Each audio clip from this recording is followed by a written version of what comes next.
আইনমন্ত্রী এবং শিক্ষামন্ত্রীকে অবিলম্বে মন্ত্রিপরিষদ থেকে পদত্যাগ করতে হবে। ঢাকা সহ বাংলাদেশের যে সকল জায়গায় সাধারণ নাগরিক এবং শিক্ষার্থীরা নিহত, আহত এবং আক্রান্ত হয়েছে, সেই সকল জায়গায় আইন শৃঙ্খলা রক্ষার কাজে যারা নিয়োজিত ছিল তাদেরকে ব্যর্থতার দায়ে অবিলম্বে সেখান থেকে প্রত্যাহারের দাবিও জানানো যাচ্ছে।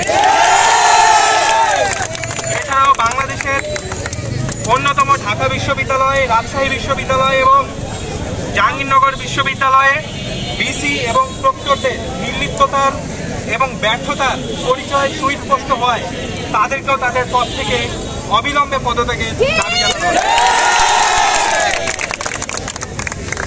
এছাড়াও যারা সাধারণ শিক্ষার্থীদের উপরে নির্বিচারে গুলি করেছে এবং সাধারণ শিক্ষার্থীদেরকে আক্রান্ত করেছে, তাদের বিরুদ্ধে হত্যা মামলা দায়ের করে অবিলম্বে আটক করার জন্য দাবি জানানো যাচ্ছে। দেশব্যাপী যে সকল শিক্ষার্থী এবং সাধারণ নাগরিক আক্রান্ত হয়েছে, ক্ষতিগ্রস্ত হয়েছে, তাদেরকেও সরকারের পক্ষ থেকে যেন সহায়তা প্রদান করা হয়, এই দাবিও জানানো যাচ্ছে। পরিশেষে অত্যন্ত গুরুত্বপূর্ণ একটি দাবিগুলো, এই দাবিটি আমরা তুলে ধরছি। বাংলাদেশের সকল শিক্ষা প্রতিষ্ঠানে দলীয় লেজুর ভিত্তিক ছাত্র রাজনীতি আজীবনের জন্য নিষিদ্ধ। দলীয় লেজুর ভিত্তিক ছাত্র রাজনীতির পরিবর্তে ছাত্র সংসদের মাধ্যমে শিক্ষা প্রতিষ্ঠানগুলোতে শিক্ষার্থীদেরকে নেতৃত্ব গুণাবলী শেখানোর একটি ব্যবস্থা যেন সরকার গ্রহণ করে, সেই দাবি ছাত্র সমাজের পক্ষ থেকে জানানো যাচ্ছে।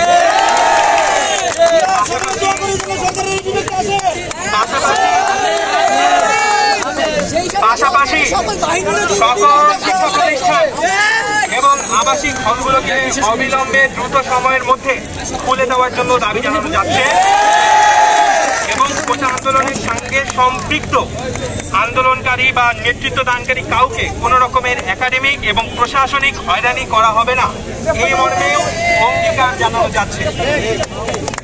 এবং বিগত কয়েকদিন যাবৎ যে সকল সাধারণ শিক্ষার্থী গ্রেফতার হয়েছেন, আক্রান্ত হয়েছেন, তাদের অবিলম্বে মুক্তি দিয়ে একটি সুস্থ স্বাভাবিক জীবনযাপন করার ক্ষেত্র এই সরকারকে তৈরি করে দিতে হবে।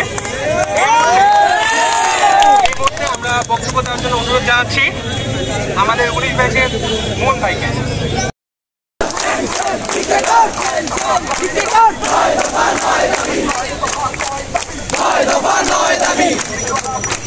মানি না